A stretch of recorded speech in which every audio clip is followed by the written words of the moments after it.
שרים ילוסו וחסידים ברינה ברינה יגילו וחסידים ברינה ברינה יגילו וחסידים ברינה ברינה יגילו וחסידים ברינה ברינה יגילו הם צדיקים.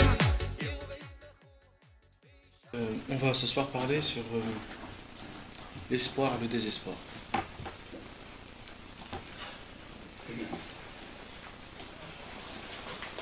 À la racine, ça marche comment à la racine? À la racine, ça marche que la Torah, elle nous demande de surtout ne pas désespérer. Pourquoi? Parce que quand on désespère, c'est nous-mêmes qu'on crée le moment qui va mal se passer. C'est-à-dire, un homme, il voit qu'il y a une galère qui vient, ou alors qu'il ne se sent pas très bien, ou alors qu'il n'y croit pas en soi-même, ou alors toutes sortes de désespoir, de désespoir, toutes sortes de désespoir. Alors la Torah nous dit, surtout ne désespérez pas. Pourquoi? Parce que si tu vas désespérer, ça va se passer. Ça va se passer. Tu vas amener la chose. Bah oui. Et ça, c'est un grand problème. Et le mec, après, il a des problèmes et il commence à râler. Pourquoi Dieu il m'a fait ça? Pourquoi Dieu il m'a fait ça? Mais blid, c'est toi-même qui t'as emmené ce truc-là. C'est quoi? Dans la Gemara, il y a écrit encore plus loin. La Gemara, il y va encore plus loin. Elle dit un homme, elle est obligée de toujours espérer de la pitié de Dieu, de la miséricorde de Dieu, d'espérer jusqu'à la fin de sa vie. Et il a dit comme ça, encore plus, elle dit la Gemara. Elle dit si on prend quelqu'un et qu'on le met, comment ça s'appelle avant de couper les têtes là? On le met à la guillotine. On le met à la guillotine. La Gemara elle dit même quand tu es installé sur la guillotine, on n'a pas le droit de désespérer. Pourquoi? Parce que de perdre l'espoir, c'est ça qui va faire les choses. Et il dit Rabbi Nachman quelque chose d'exceptionnel. Il dit qu'un homme ne peut pas mourir, il ne peut pas mourir de ce monde, s'il n'a pas une seconde de désespoir. Et c'est cette seconde de désespoir qui lui prend son âme. Mais Vous en écoutez moi plusieurs fois. Ouais. C'est ça qui lui prend le truc et c'est foutu. Genre si t'as désespoir, alors tu... Un espoir qui est fort tout le temps et qu'il essaye de ne pas le rabaisser, il a l'espoir le plus fort. L'espoir de quoi? L'espoir de vivre. Non, l'espoir, c'est pas j'espère sur quelque chose. L'espoir, c'est quand quelqu'un il se sent gardé, sans problème. Ah. T'as compris? C'est comme quelqu'un qui est. Imagine-toi un milliardaire rempli, lui, il se dit mais moi il n'y a plus rien qui peut m'arriver. Il va jamais dire comment je vais boire, comment je vais manger. Il se dit moi je peux. Ouais. L'espoir, c'est d'avoir de la confiance en soi-même. Pas en soi-même, mais c'est d'avoir de la confiance. La confiance qu'il y a le bien. C'est que tout se passe comme il faut, ça veut dire pas, il n'y aura pas quelque chose. Ça, alors pourquoi David Ameller il ne mourra jamais? Bien sûr, c'est ça qui a écrit. Parce qu'il n'avait pas de désespoir. Il ne pouvait pas. Le Yetzer Hara ne pouvait pas le tuer. Parce que David Ameller était rempli d'espoir. Et c'était quoi son espoir? C'était Dieu. Alors le Yetzer Hara, il lui a dit, mais attends, mais celui-là, j'ai un problème, les 70 ans vont passer.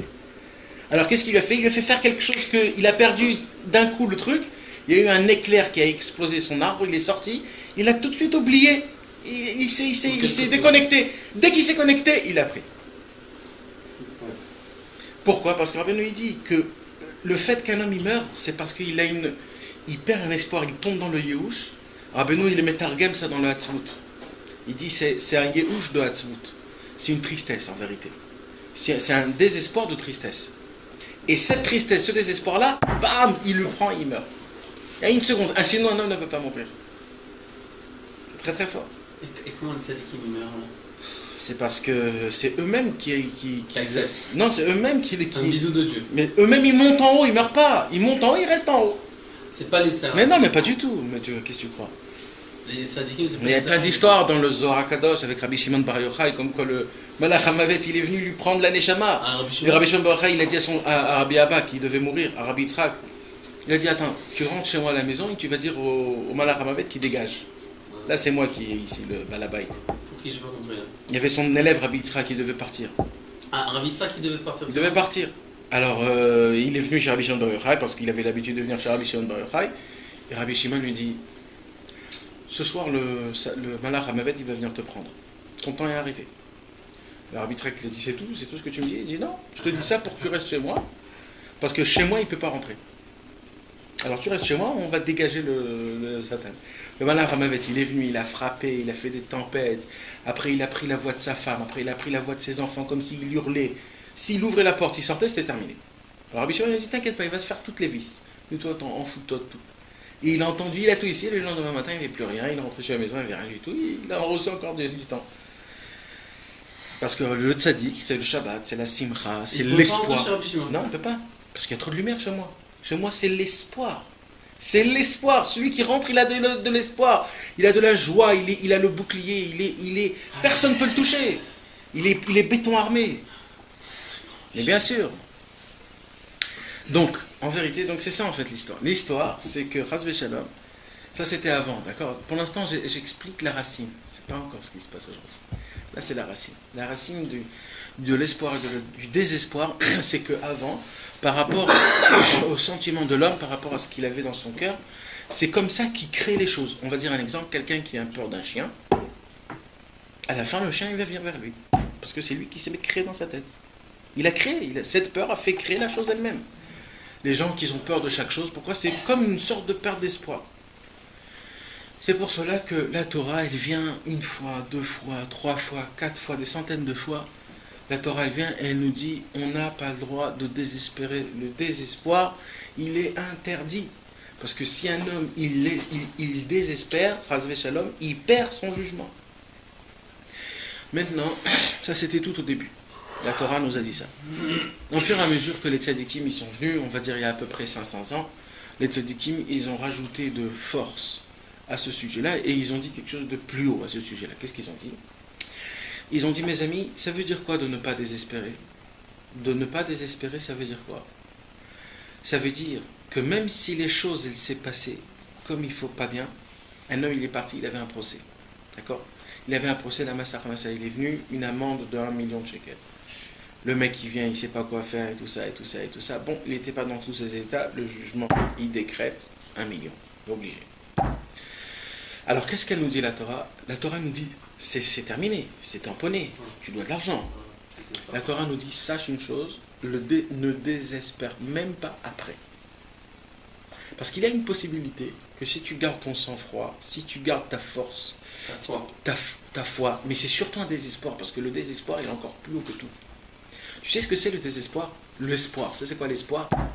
L'espoir, c'est je tiens un fil avec cette chose-là, je suis lié avec ça. Au moment où je désespère, je coupe le fil, j'ai plus l'Ukrainien et là je suis perdu. Imagine-toi les cosmonautes quand ils montent dans l'espace, quand ils doivent sortir, arranger tous les trucs comme ça. L'espoir de revenir, c'est leur fil. Et ils ont un fil. Maintenant, imagine-toi, le fil est coupé, c'est terminé. Jusqu'à maintenant, ils sont en train de voler dans l'espace. L'histoire, c'est quand un homme, il garde l'espoir, il est attaché à la chose. Quand un homme, il garde l'espoir, ça veut dire ça marche même contre logique. Ça veut dire, j'ai l'espoir que ça se peut que je ne dois pas aller à 1 million. C'est toi-même que tu gardes ce lien. T'es pas à 1 million. Tu les gardes pas les 1 million. Tu ne dois pas les payer. Même si ça a été fait. Pourquoi? C'est grâce à toi, parce que tu gardes encore un lien. Tu es toujours attaché à ça. C'est-à-dire même que ça a été fait. Et ça se peut qu'en fur et à mesure, il va se passer des choses qu'à la fin, bon, l'amende, on l'a enlevée, c'est beaucoup moins. Ou alors... Et ça s'est arrangé. Ça s'est arrangé. Mais tout ça, c'est qui le fait? C'est la personne elle-même quand elle garde l'espoir, même si c'est contre-logique. Même si c'est contre-logique. Et pour ça, il faut le vivre. Je ne peux pas vous donner des... C'est comme ça. C'est la médecine. C'est comme ça que ça marche. Rabbeinu, il a dit plus fort que ça. Attends. Pourquoi il a dit pour ça? Attends. D'abord la racine. D'abord la racine pour voir d'où ça vient tout ça. Pour comprendre c'est quoi la grandeur de Rabbeinu. Donc, ce qui s'est passé, c'est qu'en vérité, la Torah nous apprend, en fur et à mesure, à la fin, ça veut dire à peu près 500 ans, le Harizal et tous les tzadikim, ils sont venus, ils nous ont appris un chidouche qui est énorme, c'est qu'on n'a pas le droit de perdre l'espoir, même si c'est déjà coulé, même si c'est déjà foutu. Même si c'est foutu, sache qu'il y a toujours une porte de sortie. C'est pour ça, renforce-toi le plus du désespoir de ne jamais désespérer. On ne sait jamais rien. On ne sait jamais rien du tout. Et parce que malheureusement, quand un homme, ça veut dire un homme en fait, c'est lui le manique, c'est lui le conducteur, c'est lui qui fait comme quoi les choses vont se faire dans la vie. En vérité, l'homme c'est un petit Dieu. C'est un petit Dieu, c'est lui qui crée sa vie par rapport à comment il raisonne, par rapport à comment il pense et par rapport à tout ce qui se passe. Maintenant un jour, Il a été créé selon le Tselem Eloki, quoi. et c'est parce qu'on a le libre arbitre qu'on est des petits dieux. C'est grâce au libre arbitre qu'on a la possibilité de faire contre Dieu. C'est très Parce qu'en fort. fin de compte, aucun être dans le monde à part Dieu n'a le libre arbitre. Non, Les animaux, ils sont obligés de se comporter selon leur animalité. Les anges sont obligés de faire la volonté de Dieu. La seule personne qui a le libre arbitre, c'est l'homme. on a frappé, je crois, il a. La seule personne qui a le libre arbitre, comme Dieu, en fin de compte, on est comme Exact. On a on comme a un pouvoir comme Dieu. Akadosh il Baruch a. Hu nous a donné ce cadeau, c'est quelque chose d'exceptionnel, mais ce cadeau vis-à-vis de Dieu, c'est un cadeau contre Dieu. Parce qu'on a la possibilité d'être contre Dieu. Imagine-toi la grande la chose.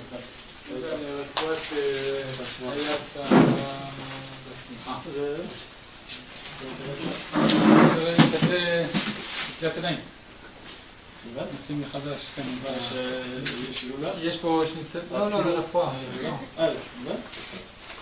היה סערה בשמחה. לחדש את המנאי, יש לך פה שניצל קריאת, לחדש אותו.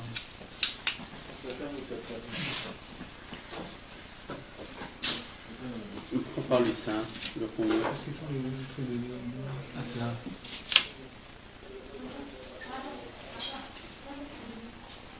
Vas-y, continue.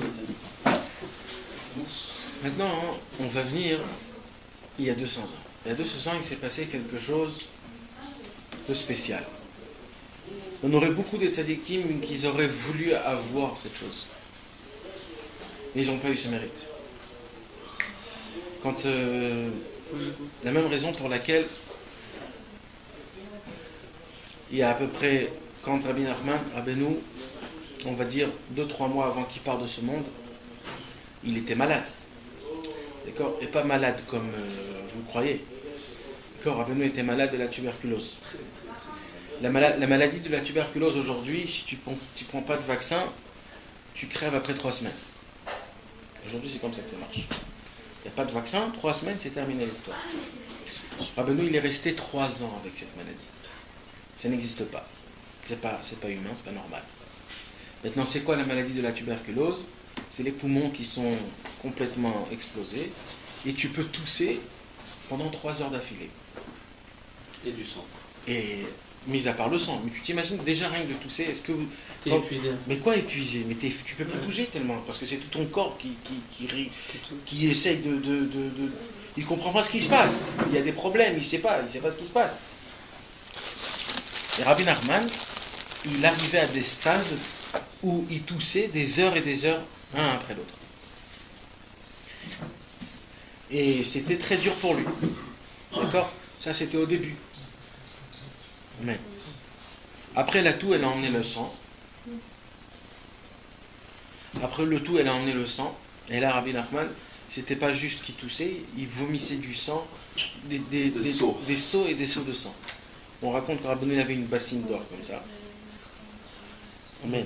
Et quand il parlait, il disait une Torah, du sang il coulait et il changeait de bassine parce qu'elle se remplissait de sang.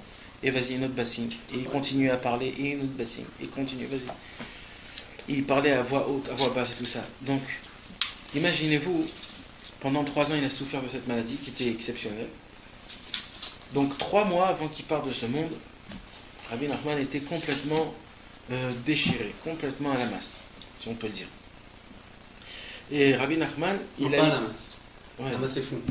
ouais, ça veut dire pas bien, quoi. Il était Il très était explosé. Brisé, il était Il brisé. était dommage brisé. On parle matériellement, bien sûr. Et Rabbi Nachman, On parle de son corps. de son corps, matériellement. Physiquement. Physiquement. Matériellement, c'est son argent. Ouais, physiquement. Alors, et Rabbi Nachman, il a eu un petit cadeau de Dieu. C'est qu'avant de partir de ce monde,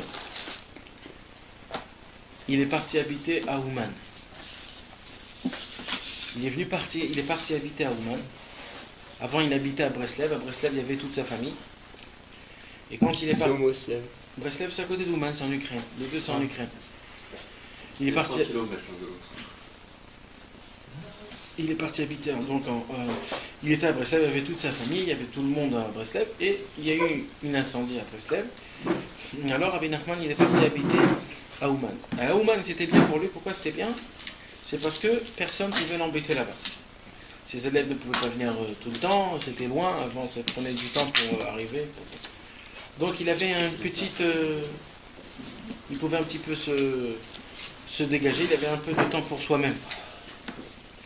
Et Rabbi Nachman, pour lui, il était content de ça. C'est qu'il pouvait faire ce qu'il devait faire, d'après dans les cieux, dans tout ce qui se passe, toutes les réparations qu'il devait réparer. Il avait la possibilité de monter là où il fallait qu'il monte. Maintenant, c'était le Shabbat après Tisha B'Av. Et Rabbi Nachman, il avait jeûné Tisha B'Av. Et qu'est-ce qui s'est passé? Il était chez lui à la maison, et d'un coup, Erev Shabbat, il entend qu'on frappe à la porte. Quand il frappe à la porte, le shamash il vient pour ouvrir, et qui il voit? Il voit tous ses élèves. 60 personnes. 60 personnes rentrent. Et Rabbi Nachman dit, mais qu'est-ce que vous faites là? Et bien, ils lui ont dit, ben, on est venu te voir. Il lui a dit, mais c'est pas un temps que vous avez l'habitude de venir. Qu'est-ce que vous faites là? Et eux, ils ont reçu une claque, une baffe dans la figure. Et quel jour ça? C'était le Shabbat après Tisha B'Av. Ils ne voulaient pas les voir, Rabbi Nachman. Non. Maintenant, Rabbi Nachman, il ne peut pas les renvoyer. Parce que c'est très loin. Ils ne peuvent pas prendre la calèche et repartir à le Shabbat. Ça prend du temps. Avant, c'est pas comme aujourd'hui, il n'y avait pas de voiture. Mais une journée, j'ai fait le calcul dans Par l'eau et par le feu, là-bas il y a marqué une journée pour faire 16 km à l'époque. Wow. En cheval, à cheval. Wow. Avec un cheval à 13, c'est-à-dire 16 km un jour. C'est pas beaucoup. Hein. En plus, il ne voyageait pas d'affilée, il fallait un peu se calmer, parce que tu sais ce que c'est de voyager dans une truc, tu perds ta tête. Mais ce qui s'est passé, c'est que Rabbi Nachman, il vient, et bon, il les fait rentrer, il les assoit, ils reçoivent le Shabbat, et Rabbeinu, là, ce que je vais vous raconter, on va parler vraiment comme si que, parce qu'on ne comprend pas ce qui s'est passé vraiment, mais on va raconter les choses comme ils étaient naturellement. Pas, on sait que tout, il y a des secrets, on sait que tout. On va raconter comment les choses étaient naturellement. Rabbeinu les a reçus chez lui à la maison, et il ne voulait même pas les regarder. C'est-à-dire, Rabbeinu, il s'est enfermé dans sa chambre, et il a dit, faites ce que vous voulez, moi je n'ai aucun lien avec vous. Faites ce que vous voulez, pour moi, vous n'êtes pas ici pour moi. Vous êtes venu en plein milieu, je ne comprends pas comment vous faites des choses comme ça. mais non, mais il faut comprendre, Rabbeinu était malade 3 mois avant de partir, tu t'imagines de quoi on parle. Rabbeinu, il ne pouvait même pas parler, il ne pouvait même pas marcher, il ne pouvait rien faire. Il était explosé, maintenant tu t'imagines de recevoir 60 personnes chez lui à la maison. Ils sont tous venus le voir. Ils sont tous venus le voir habiter chez lui. Habiter? Ben alors quoi? Où ils vont habiter? Et qu'est-ce que tu crois? Mais avant c'était comme ça. Avant les élèves ils venaient manger où? Chez le tzaddik. Mais qu'est-ce que tu crois? C'est quoi le tiche? Le tiche c'est que le tzaddik qui devenait. Donc il se retrouvait avec 60 personnes. Vas-y, un ou la maquetterie. Mais il était riche aussi. Ouais, mais il n'était pas prêt de ça, il n'était pas prêt encore. Je dis, mais avant, c'est pas comme aujourd'hui, tu descends pas, tu achètes le truc. Avant, bien sûr, tu t'imagines, eux, ils viennent RF Shabbat et ils sont 60. Et quand ils sont 60, qu'est-ce qu'ils attendent de Rabbeinu? Ils attendent de Rabbeinu de dire une Torah. Voilà. Et Rabbeinu, il a dit, quand je dis une Torah, c'est de la folie pour moi. Ça me prend des heures et puis je sens comme si c'est un kippour et j'ai envie de pleurer. Et je vais mourir. Il sent qu'il va mourir. Chaque parole qui sort, il a envie de mourir. Bien sûr. Alors quoi? Vous venez, mis à part tout ce que je dois faire, maintenant spirituellement, vous voulez que je vous dévoile une Torah? Vous m'attendez. On n'est pas Shavuot, on n'est pas Hanouka, on n'est pas Rosh Hashanah. Hanouka, Shabbat, Rosh Hashanah, je comprends que vous venez chez moi. Même si je suis malade, je fais une Messirut Nefesh. Mais là, on est Shabbat Nahamou. Qu'est-ce que vous voulez de moi là? Et là, Rabbeinu, il a dit, mais qu'est-ce que j'en ai assez déjà? Ouais. Je sais rien même. Non, Rabbeinu les a... Attends, il y avait Rabbi Nathan aussi? Il y avait tout le monde. Et Rabbeinu les a vraiment... jetés. Mais pas jetés. Il dit Rabbi Nathan dans les mémoires Anat, on ne savait plus où se mettre.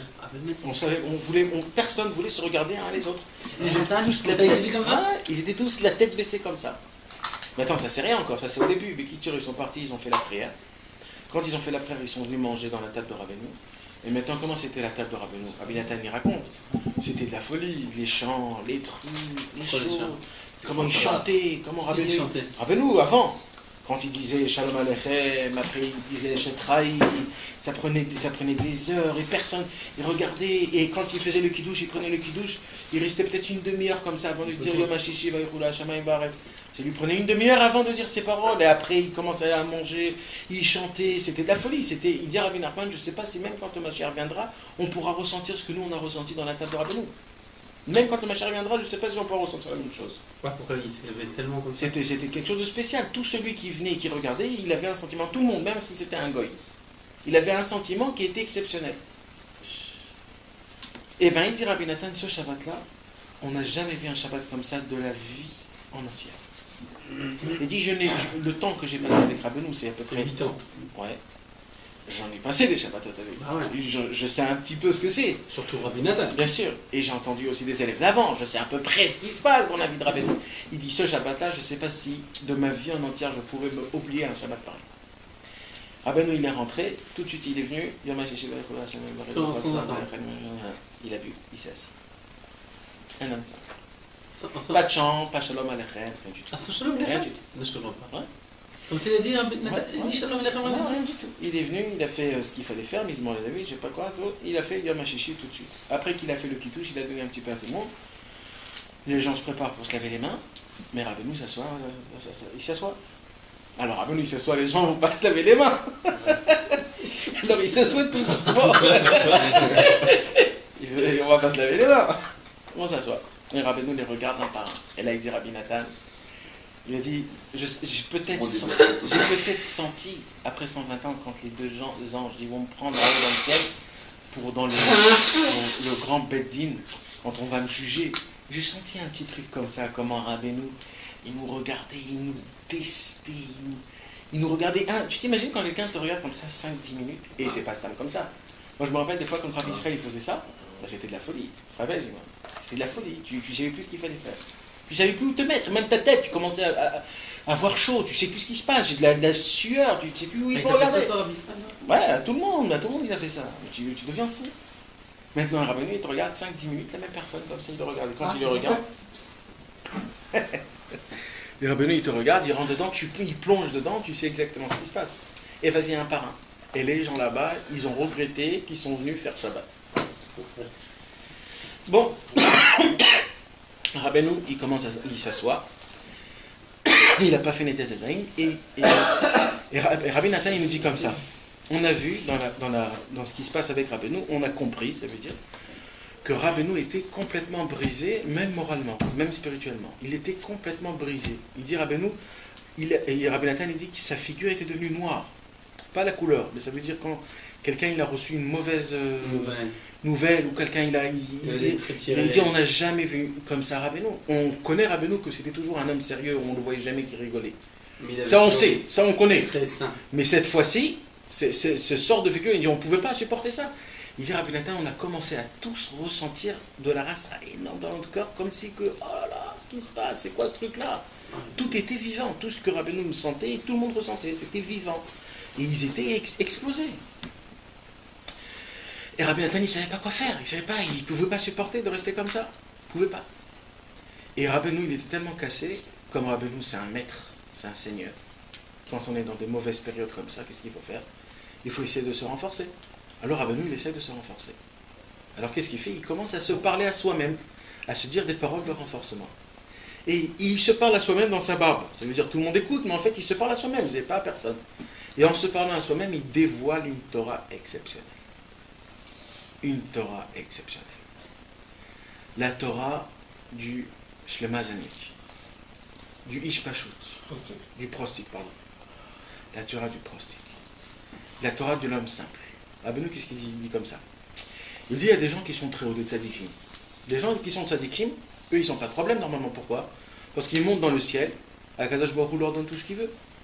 Ils ont de la lumière, ils ont des choses. Mais les pauvres, les gens qui sont complètement en bas, qui n'ont aucun lien avec la Torah, ils n'ont aucun lien avec les mitzvot, d'où eux, ils reçoivent leur vitalité? D'où? Ils n'ont rien. Ils n'ont rien, ces gens-là. Alors d'où ils reçoivent? Alors Rabbeinu, il dévoile que des fois, le tzaddik, Akadosh Baruch Hu lui fait faire des périodes qui sont très hautes et des périodes qui sont très basses. Parce que quand il va être bas et qu'il veut demander à Hachem, il dit Hachem, rappelle-toi, moi j'étais à côté de toi. Et quand je suis en bas, j'ai besoin. Et quand Dieu il va lui donner à la personne qui est en bas, il va donner aussi à tous les autres qui sont à côté de lui. Donc comme ça, automatiquement, les gens les plus simples, les gens les plus qui n'ont aucun lien avec la Torah, qui n'ont aucun lien avec la Torah des mitzvot et la Boucha, eux ils vont recevoir de la lumière grâce à ce tzaddik qui tombe quand il est en bas dans des périodes qui sont très dures. Et Kaviachol, c'est là où Rabbeinu il a compris c'était quoi cette chose-là qu'il avait. Qu'en fait il était descendu le plus bas, le plus bas, le plus bas. Et Rabbeinu il a dit j'ai pris le niveau le plus bas qui puisse exister. Le plus bas. Rabbeinu est descendu d'un niveau le plus bas qui puisse exister. Il est arrivé de ce niveau-là, mais vraiment, il avait tout perdu. Tout perdu. Mais exprès. Pourquoi? Pour trouver Hachem, même dans les endroits les plus bas, les plus nazes, les plus horribles, les plus rasras, les plus tout ce que tu veux. Et il a dit Rabbeinu à Hachem, Hachem, fais-moi faire tomber, fais-moi faire descendre, jusqu'à... Essaye de voir tous les juifs jusqu'à la venue du Mashiach, le juif le plus bas qui est puis descendu, moi je veux être à son niveau. Je veux descendre le plus bas, où il n'y a pas le plus bas. Prends le juif le plus naze qui puisse exister jusqu'à la venue du Mashiach, je veux être comme lui. Je veux être à son niveau. Et de là-bas, crier à Hachem. Pour que ce juif-là aussi reçoive de la lumière comme moi. C'est de là-bas que je veux crier à Hachem. Et Rabbeinu est descendu là-bas. Et ça lui a fait très mal. C'est ce qui s'est passé, c'est ce que je vous raconte. Il était cassé, brisé. Tu t'imagines, tu rentres ta tête dans la gueule du lion. Mais pas comme ça. En plus de ça, malade dans l'état où il était. Et en plus de ça, malade. En plus de ça, malade. Tu t'imagines de demander à quelqu'un de servir Hachem quand il est malade, mais laisse-moi tranquille, je suis malade, c'est bon, je suis pas tour, laissez-moi. Pas tour, selon bien sûr, bien sûr, mais... selon... Voilà, laissez-moi. Et lui là, Rabbeinu, il demande, fais-moi faire. Non, il est malade, il va mourir dans 3 mois, il va mourir dans 3 mois. Ouais, fais-moi faire le travail le plus difficile voilà. au monde. Il n'y a pas plus dur que ça. Alors qu'il devrait être au repos. Et je vous rappelle aussi un petit truc. Parce qu'il aurait pu rester dans son... Je vous rappelle quelque chose. Rabbeinu, il a dit, je suis arrivé en Eretz Israël parce que moi j'ai eu la force de descendre le plus bas des plus bas. Le Baal Shem Tov, il n'arrivait pas de descendre le plus bas. Donc Rabbeinu, s'il a dit ça quand il avait l'âge de 22 ans, là il a l'âge de 38 ans, 37 ans, 38 ans. Donc imagine-toi où il est arrivé et dans quelle maladie il est tombé. Donc il est descendu dans un endroit plus pire que nous tous là. Hein. Là on était très bien, là on est très bien, là comme on est là, on est très bien. Rabbeinu a choisi un niveau le plus naze qui puisse exister au monde. Il a dit, moi je veux être comme cet homme-là et tu vas me mettre dans cet homme-là. Et il est descendu dans cet homme-là. Et maintenant, comme ça, imagine-toi un mec, d'accord? Tous les années, il vient de voir. Un mec, il a tout ce qu'il faut, il a tout. Et d'un coup, on prend tout, il n'a plus rien. Il n'a plus rien.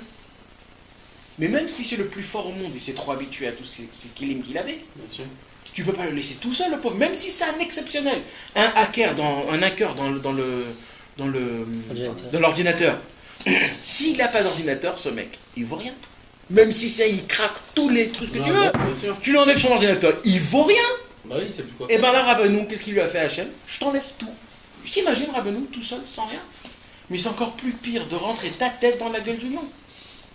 D'un lion qui n'est pas éduqué. Qui n'est pas, comment on dit? Dressé.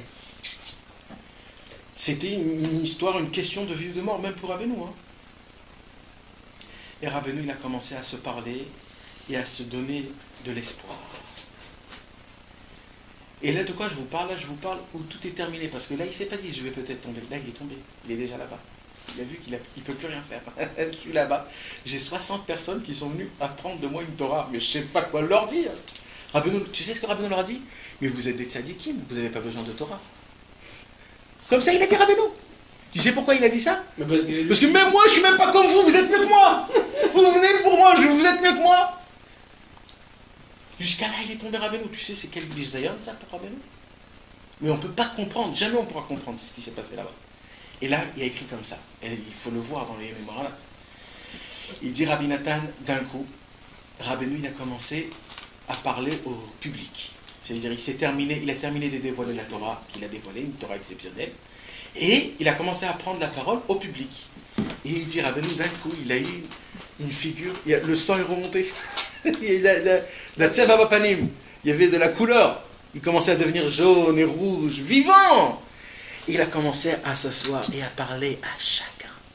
Et il dit Rabbi Nathan, les 60 personnes qui étaient à la table, on était tous sûrs, chacun il a dit, tout ce que Rabbi Nathan dit, c'était à moi. C'était que pour moi. Les 60.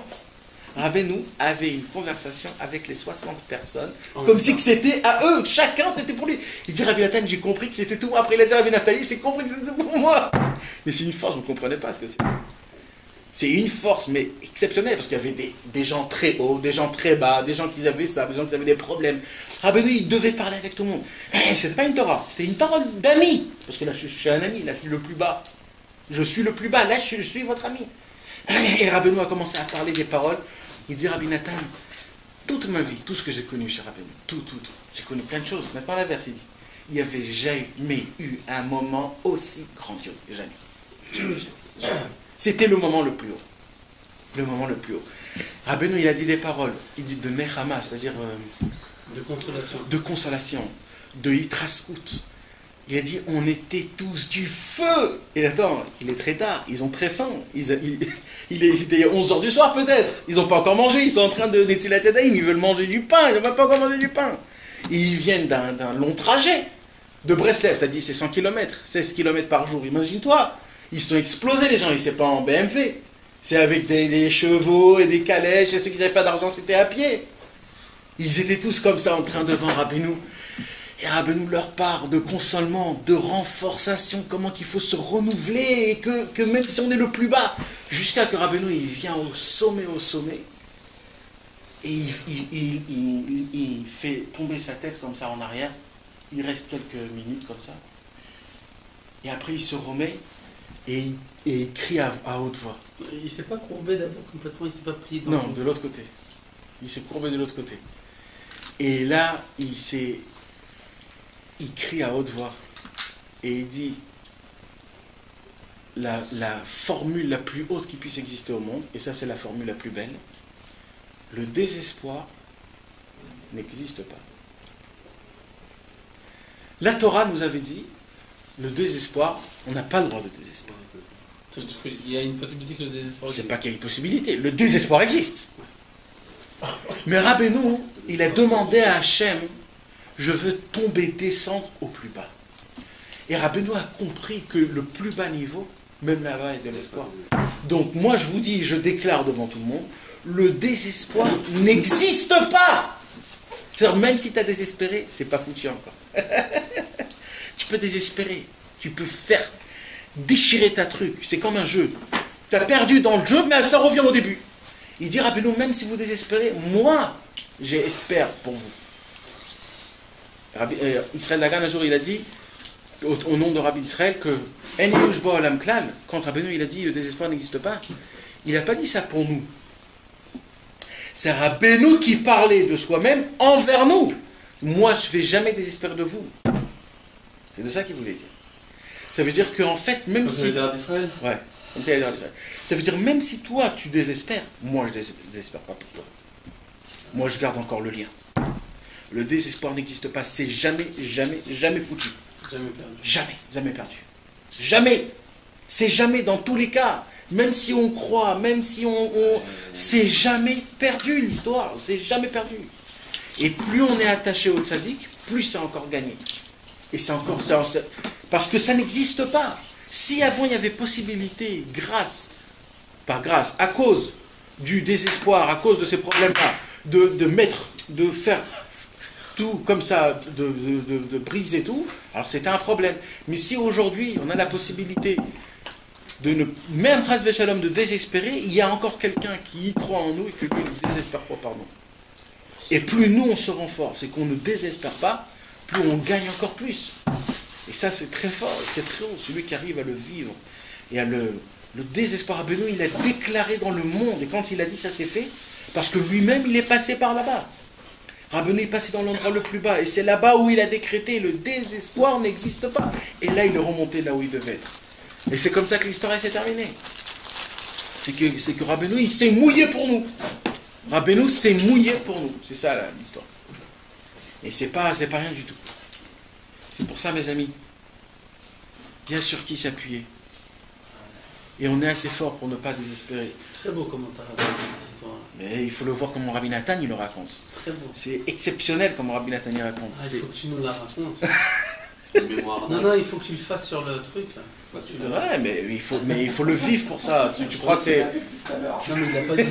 Il a encore, d'après ce qu'il est en train de dire, il est en train de dire qu'il y a encore des choses. Non, mais parce que Rabbi Nathan Il il n'y a pas de gâteau, on a du chocolat. Non, mais il paraît qu'il a dit des choses. Il a dit d'autres choses encore qu'on ne sait pas. Ouais, bien sûr. Mais... Ah, il faut nous faire, il fait- Non, mais il emploie, Rabbi Nathan, il emploie des mots qui sont tellement magiques que... Mais c'est une longue histoire, parce que moi je vous ai raconté un film, ça veut dire, il raconte tous les effets, Rabbi Nathan raconte tous les effets, comment les choses... Mais il faut voir... C'est d'en marquer dans quoi ça? Dans Yé Mémoire, Anat. ישראל היה אומר, כאילו בנשים pas de gâteau. אין שום עניין בעולם, כי רבנו בעולם. יש עניין בשיטת הכל לטובה, מי מהפה? רבנו מהפה. T'as vu les extraits? אם אתה מאמין שיש לנו כאלה, Non, tiens. הנה תקן, הוא מתקן. מאוד חשוב, כאילו הסיסמאות, כאילו כביכול, זה יש רבנו. גב, יש מי שמאחורי זה. Exact. כמו שעבר פרעה ליוסף. Chocolat. כאילו, זה מאוד חשוב, כי לפעמים תופעים את החוכמה שיש בטבע. C'est pour ça, c'est bien que tu me dises. מאוד חשוב. Et je voudrais juste rajouter un mot. זאת התורה, אדם. זה מאוד... Il faut que je rajoute quelque chose. Ouais. Pourquoi Rabbeinu a déclaré que le désespoir n'existe pas? Pourquoi? C'est parce que Rabbeinu est dans le monde. Et si Rabbeinu ne serait pas dans le monde, Rabbeinu c'est lui le garant. J'ai compris. Il s'est porté garant. Et- Exact. C'est lui qui signe dans le chèque et c'est lui qui... parce qu'il se tient derrière. Ça veut dire c'est grâce à lui, mais ça veut dire si maintenant quelqu'un est Kaviarol, il ne croit pas en lui, cet homme-là, il y a le désespoir. Cet homme-là, il peut tomber, c'est terminé, c'est foutu. Non, Oui, puis c'est sûr ce que tu dis là. C'est qu'il est vivant, c'est qu'il est là. Sinon, il y a plus. Sinon, il y a C'est lui plus. qui dit, je le déclarais, c'est moi, donc appuyez-vous sur moi. Jusqu'à depuis toujours. אנחנו רואים את זה, כאילו. chose de thé et je prends un train. Moi, je l'avais jamais lu comme ça, le truc. Dans les mémoires, tout ça. Il est non par le feu et par l'eau, ça? Il m'a bien fait vivre en Athènes. C'est comme si qu'on était là-bas. Bah parce que moi aussi, je le vis là. Ah ouais, bah alors ça se voit. Hein. Parce que moi, j'étais là-bas, là. Bon, pas cher. C'est pas facile. Mais comme ça, Rabbeinu, il est pris. Il était cassé, brisé. Comme nous, vraiment, comme nous quand on n'est pas bien du tout, comme ça il était Rabbeinu. Quand Torah, il a fait la Sinon, Il est parti voir ses élèves, il leur a dit, mais faites ce que vous voulez. Mais vous avez dit tzadikim, vous avez pas besoin de mais, moi. vous n'êtes pas des réchins pour Vous vous êtes dire juste moi. qu'est-ce que vous voulez de moi là? C'est à cette période-là qu'il a dit je sais rien. C'est dans cette ça. Aussi. Il dévoile comme Torah derrière. Parce qu'il pensait que c'était quelque chose de grandiose. Lequel? 78 de la deuxième partie. דרך אגב, זה משקם את עצמם. Etzraim. מזכיר את מה חזק מאוד, זה ארץ ישראל, אתה יודע, La Torah du pronostic. Et c'est là-bas où Rabbeinu il dit Eniush Bolam Klal. C'est la formule magique du monde que tout le monde se rappelle de Rabbeinu grâce à cette formule. Dès qu'il est David Améler là-bas, c'est cette Torah-là, 78, c'est là. Non. C'est la Torah qui parle de Eretz Israël et de l'homme simple, le chemin de Eretz Israël. Bah, c'est la phrase clé. Hein. C'est celle qu'on a mis dans nos livres. Je vais te dire quelque chose, Yitzhak. Je vais te dire quelque chose. Si Rabbeinu, il ne se serait pas passé ça comme ça, et qu'il vient, et qu'il me dit Eniush Bolam Klal, je dis écoute, merci bien Rabbeinu, tu es un grand sadique, je suis rien du tout, mais ça ne me parle pas. Ça me parle pas. Rabbeinu, il savait tout. Rabbeinu, il a dit vous avez raison, mes amis, je vais mouiller comme vous. Tiens, Hachem, prends tout ce que j'ai acquis aujourd'hui. Laisse-moi tomber le plus bas des plus bas. Le plus bas des plus bas. Le plus bas des plus bas, et bien encore plus bas. Et de là-bas, je vais vous crier du fond de mon cœur. Eniush Bolam Klal. Et là, je peux rien à dire. Là, Rabbeinu, il vient, j'ai plus rien à dire. Ça veut dire que c'est très simple. Eh oui. Ça veut dire qu'il n'y a personne qui est dans les espoirs en vrai. Quelqu'un qui te voit, j'ai Ça plus veut dire d'espoir, c'est juste. même pas. Non, mais ça veut dire, écoute-moi bien, il est parti dans le ventre de la kippa, dans le ventre du désespoir, et en étant un homme le plus bas, comme ça veut dire bien plus bas que nous. Et de là-bas, il crie, et le plus prossique, Il dit bah non, il n'y a pas de désespoir dans le monde. Hachem il est tellement grand qu'il n'y a pas de désespoir dans le monde. Et pour Ça veut ça. dire que pour nous alors c'est très facile alors. Mais pour ça, il faut Alors, être attaché c'est au un trafic, diminuant, ou celui qui n'est pas attaché au Tout notre trafic, il est Yetzirah aujourd'hui désespoir. c'est un diminuant alors. Mais celui qui n'est pas attaché à Rabbeinu. Celui qui parle des Shabbat, ça aussi, le désespoir n'existe pas, mais il n'a pas la notion de ça. Parce que c'est que Rabbeinu qui nous donne la notion. Mais si tu ne la donnes pas, on l'a pas non plus jusqu'alors. Cette notion-là, on dit d'accord, on répète cette phrase-là. Sur quoi on s'appuie? Il n'y a pas de désespoir. Non, mais c'est On est pas d'accord quelque chose à aussi. dire, c'est pas quelque chose à dire. C'est de comprendre, de se persuader, C'est ça, de donc si tu nous savoir. dis pas- Ouais, mais si on ne sait pas comment il est descendu bas pour le dire, maintenant on a un espoir vraiment, parce qu'on connaît l'histoire. Non, Si mais, je connais pas non, mais l'histoire, Rabbeinu, je peux oui, savoir. mais Rabbeinu nous a déjà dit, mes amis, j'ai des épaules qui sont très très Ouais. grandes. Appuyez-vous sur moi. Ouais. J'ai assez de force. Mes épaules sont faites pour que vous vous appuyez. Vous appuyez sur moi. Non mais là de là j'arrive à comprendre moi un peu autre chose. J'arrive à comprendre en fin de compte. Vraiment, j'ai une foi comme ça qui vient, qui se grave sur moi.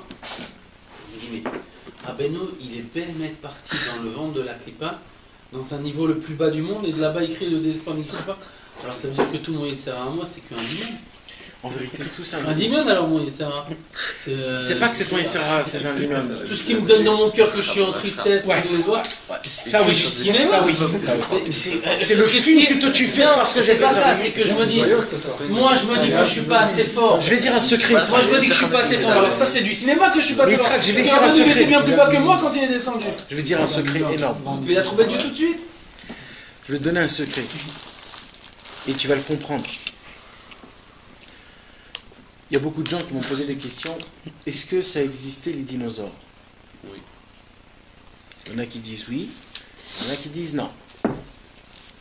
Comment tu dis oui? Parce qu'il y avait les ossements. C'est logique. C'est logique. Pourquoi c'est logique? Parce qu'on te l'a donné quand tu étais tout petit. C'était quelque chose de normal. Il y a des gens qui vont te dire pas du tout, c'est pas logique du tout. C'est pas du tout. En vérité, c'est pas du tout logique. Si tu fais le compte que les dinosaures. Est-ce qu'il y avait ou pas alors? C'est quoi la réponse? Alors voilà, alors en vérité, on ne peut pas savoir si on a eu ou pas. Parce qu'on ne peut pas savoir. Mais il y en a qui disent qu'il y avait, il y en a qui disent qu'il n'y avait pas. On ne va pas rentrer dans l'histoire s'il y avait, on ne va pas rentrer dans l'histoire s'il n'y avait pas, d'accord? Il y en a qui disent qu'il y avait, il y en a qui disent qu'il n'y avait pas. Même chez les juifs, il y en a qui disent qu'il y avait, il y en a qui disent qu'il n'y avait pas.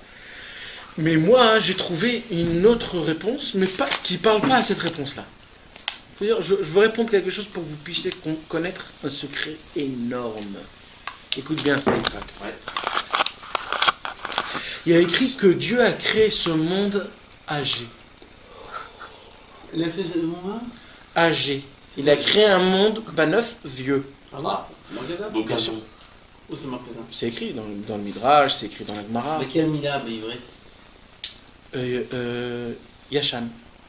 Ah, au bar Salam Yacham. Comme Adam Arishon, quand Dieu il a créé, il n'a pas créé bébé.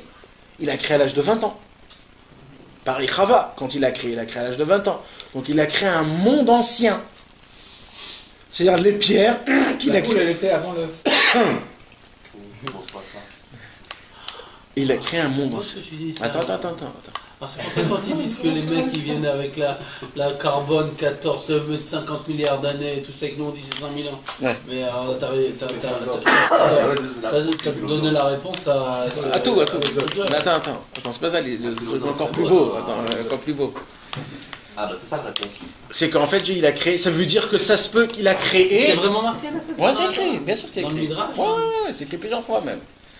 Ça veut dire que ça se peut que Dieu a créé la terre avec les ossements des comment ça on a dit? Des dinosaures.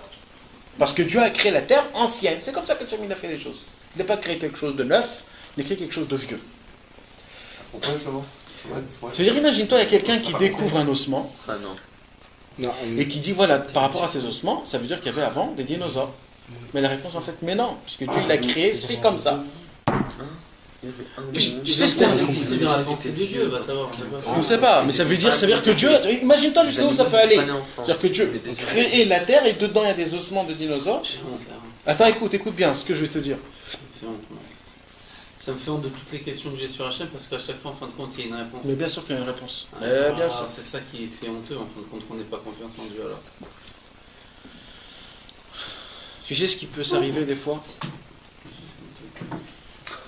Des fois, on se réveille. Des fois, mes amis, on se réveille le matin en se rappelant ce qu'on a fait hier. Mais en vérité, c'est Dieu qui te l'a mis dans ta pensée.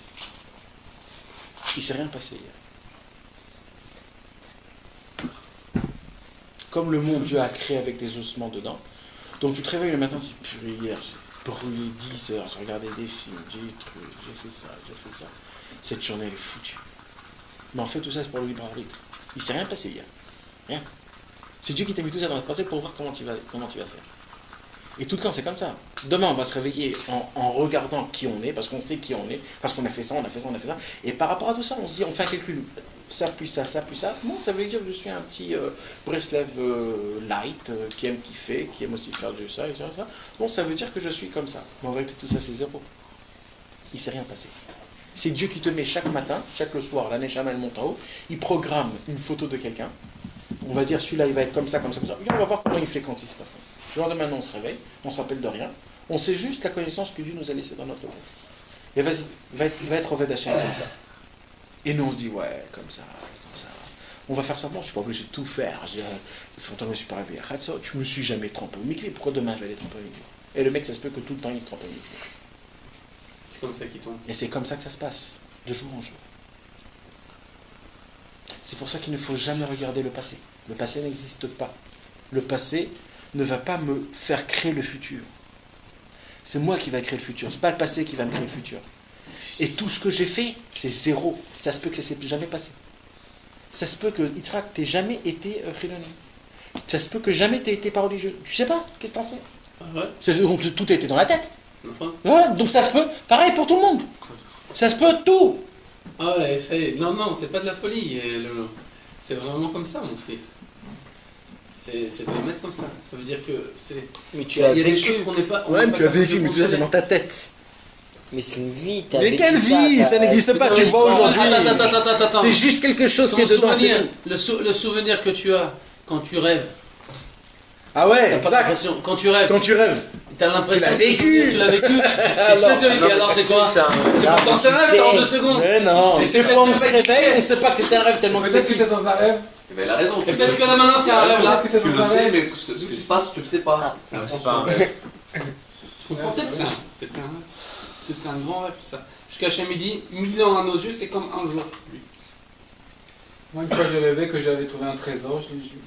Dans le rêve, je sais que j'allais bientôt me réveiller, alors je me suis dit, bon, je mets sous la tête d'oreille, comme ça, quand je me réveille. T'es très fort, J'ai pas trouvé. C'est rien, c'est pas rien. Et alors comment ça fait après? J'ai pas trouvé, j'ai regardé sous la tête d'oreille. Oh, c'était dans ma jeunesse, hein. Je suis monté de niveau depuis. Aïe, c'est marrant ça. Tu vas mettre cœur. Et maintenant tu vas me dire, mais les gens qui sont autour de moi, ils se rappellent la même chose que moi. Oui, bah Hachem il fait rentrer ça, c'est rien du tout. Non, mais ça veut dire, sache que les gens qui sont autour de toi, si tu vas selon la Torah de Rabbeinu, il te dit Echad Haya Avraham. Le monde, chaque homme, il doit dire que le monde il a été créé que pour lui. Ça veut dire je suis seul au monde, comme Abraham il était seul. Les gens autour de moi, ils sont pour moi, ça veut dire ça dépend de moi. Maintenant toi aussi ça va dépendre que de toi, les gens autour de toi. Ça veut dire chaque être il vit par rapport à Dieu son propre monde. C'est un peu compliqué, mais c'est tellement vrai en plus de ça. Les tzadikim, Dougma, par exemple, Rabbi Yehuda Anassi disait comme ça, il y a une histoire comme ça avec un des tzadiks qui était à l'époque de Rabbi Yehuda Anassi, qu'il est parti, il était très très pauvre, et il est parti, il a demandé à Dieu, il a donné une part de son monde futur, si je ne me trompe pas, pour avoir de l'argent. Il y a un pied en or qui est descendu, si je ne me trompe pas. Il est rentré chez sa femme, il lui a acheté le Shabbat, tout ça. Il lui dit, comment t'as vu ça? Il dit, j'ai donné une petite part de mon futur. Elle a dit, non, tu vas rendre tout ça, je veux pas du tout de ce truc-là. On va avoir, il va nous manquer quelque chose, etc. Ils sont partis voir Rabbi Yehuda Anassi. C'est à 3 pieds. Une table. Ils sont partis voir Rabbi Yehuda Anassi. Rabbi Yehuda Anassi leur a dit, bon, il lui dit à sa femme, t'inquiète pas, si vous manque quelque chose, là, moi, je le compléterai. Alors il a dit, mais c'est pas vrai.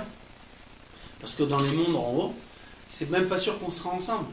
Parce que les tzadikim, ils ont chacun leurs 313 mondes, je crois. 310 mondes. Chaque tzadik, il a 310 mondes à lui. Ça veut dire c'est très... Ça veut dire quoi? Chaque C'est des plaisirs, c'est des plaisirs. ils ont 310 mondes à eux qui dirigent.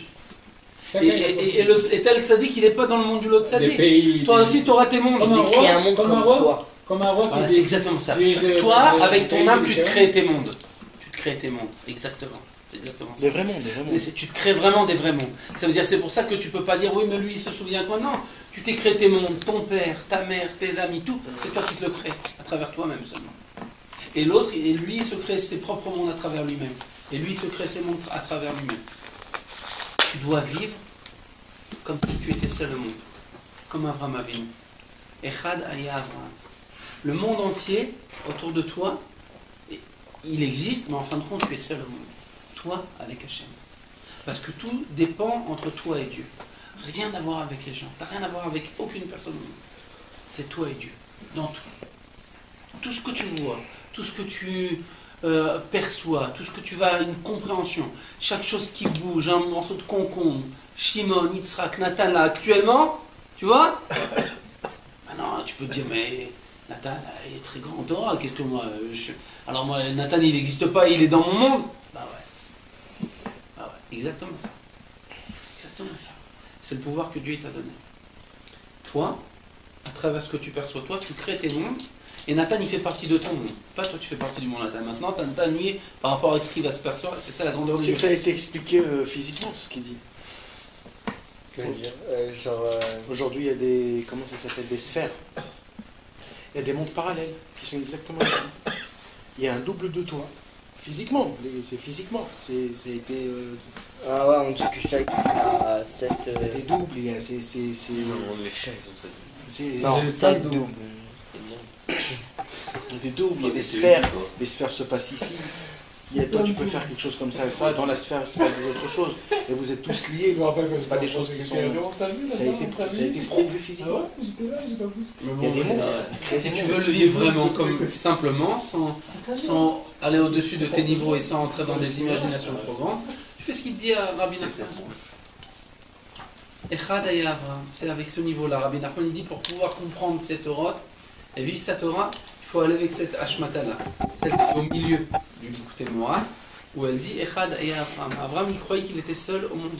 Pourquoi il a réussi à servir Dieu, comme il a servi Dieu? Parce que dans sa tête il était seul au monde.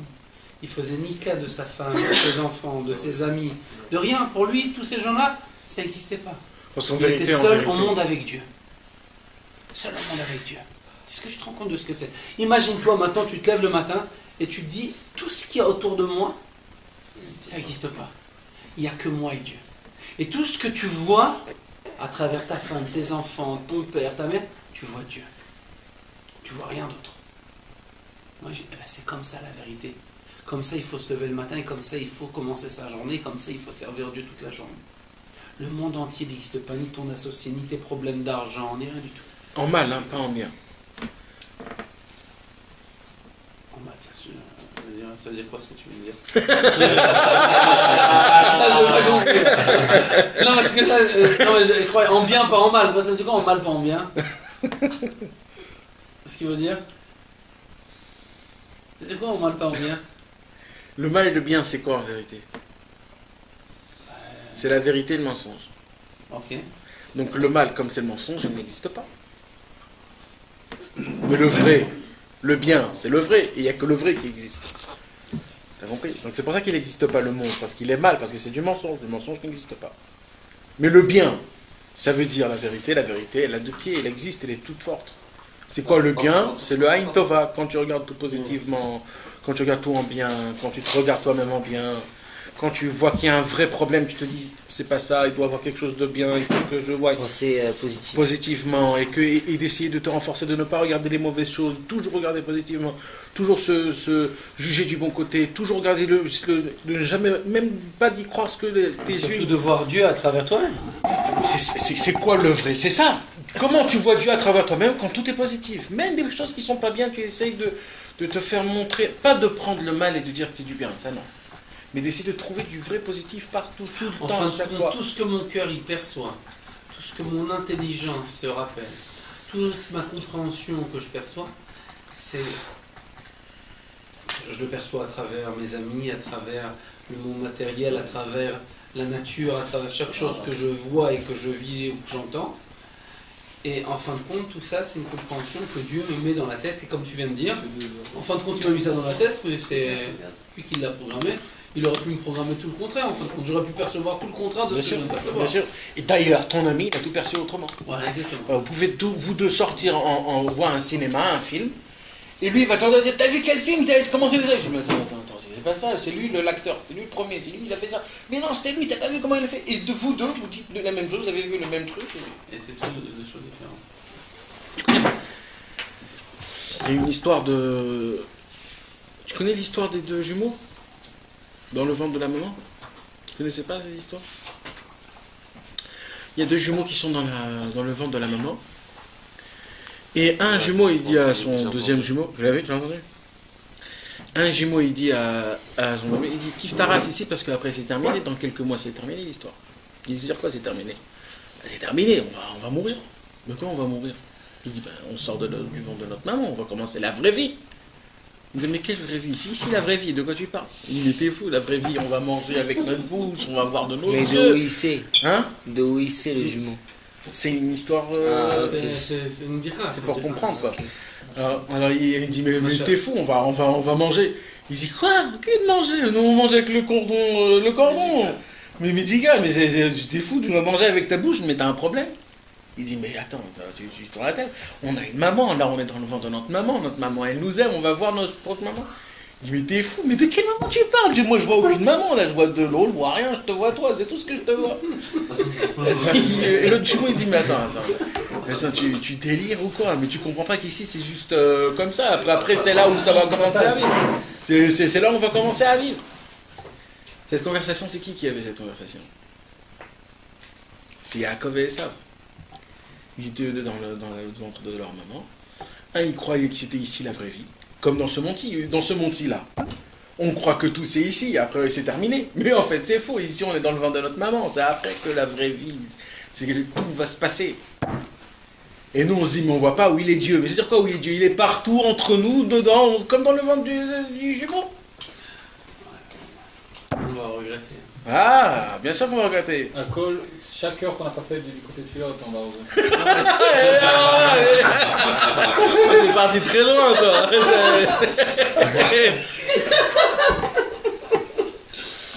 Aïe. Je te chauffe. Ouais, tu fais bien. Tu fais bien. En Israël, je te racontais. Le Shabbat, j'avais mis comme ça, je voyais déjà pas. Il avait mis de l'écouter Moran. Moran écoutait Moran ça devant ses yeux. Il avait éloigné, rapproché plusieurs fois. Donc c'est Shabbat, il appelle un copain qui s'appelle Lézer Laurence. Il appelle Lézer. Shamati Sheesh Rofim, j'ai entendu qu'il y a des docteurs qui guérissent les yeux, comme ça je pourrais dire de l'écouter de Philot et de Teilim. Il avait 100 ans, il avait besoin de dire l'écouter de Philot, c'était pour nous, pour ça que tu as des yeux. Tu sais, quand tu veux. Mais même, je suis sûr qu'il avait des bons yeux, Rabbi Israël. Il voyait tout. Il te voyait toi, il m'en Non, il voyait même avec ses yeux matériels. Ouais, il a. Oui, il a. Oui. Mais bien sûr, il a. Il t'a chauffé, maintenant c'est toi qui le chauffe. Parce que je suis pas du tout d'accord, on recommence pas sur ça. Ah, arrêtez, c'est bon. Allez.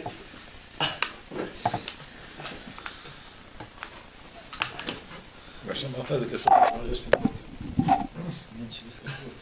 On enlève. Ça va être coupé? Non, ça va couper. Ça va censurer? Non, mais tout ce qu'il fait le tzaddik, c'est une caravane très spéciale, c'est très amorphe. C'est pas il n'y a pas de... Rien n'est simple dans ce qu'il fait le tzaddik, qui paraît simple à nos yeux, parce que nous, on est des gens simples. Et qu'on interprète les choses à travers notre monde. C'est ça aussi le mien. Quand c'est marqué c'est ce qu'il a dit Rabbeinu à Rabbi Nathan. Quand on vient voir le tzaddik, alors au début on croit qu'il est une pièce d'or, après une pièce d'argent, après une pièce de vie, après on pense qu'il est rien du tout. Parce que c'est nous-mêmes on manque on interprète les choses à travers nous-mêmes. Et le tzaddik, lui, c'est pas du tout nous-mêmes. Nous on le voit à travers nos yeux gashmi.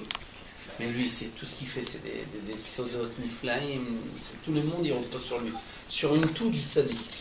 Si tu te rappelles ce que tu m'as raconté là sur Rabbi Israël à l'époque, quand on était à Sukkot, te racontais la lettre de ça, Rabbeinu. qu'il avait quand il est parti Ah, aux toilettes et qu'il a dit aller voir à la radio, maintenant ça s'est ouvert au man et tout s'est ouvert pour une chose comme ça. Il n'y a pas une chose que le tzaddik s'il bouge même son doigt ou il fait un clignement d'œil. Rabbeinu lui-même il disait, même mon bâillement c'est un chidouche dans le monde.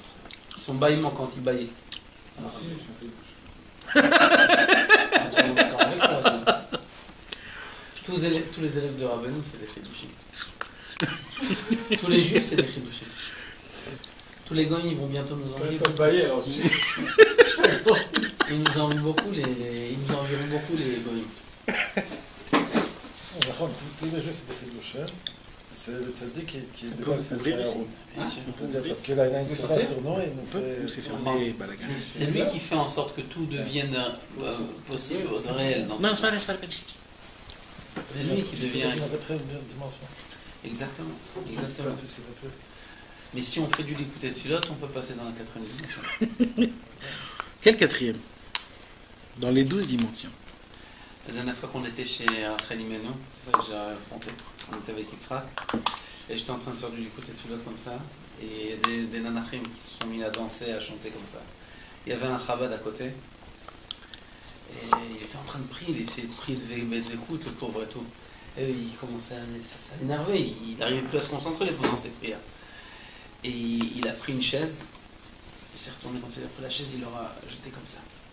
Et moi, j'étais en train de prier l'écouter de filote comme ça, et je prie l'écouter de filote, et je prie que Dieu nous protège de la cruauté et de la colère. Rabbeinu, tout, il balance tout sur la...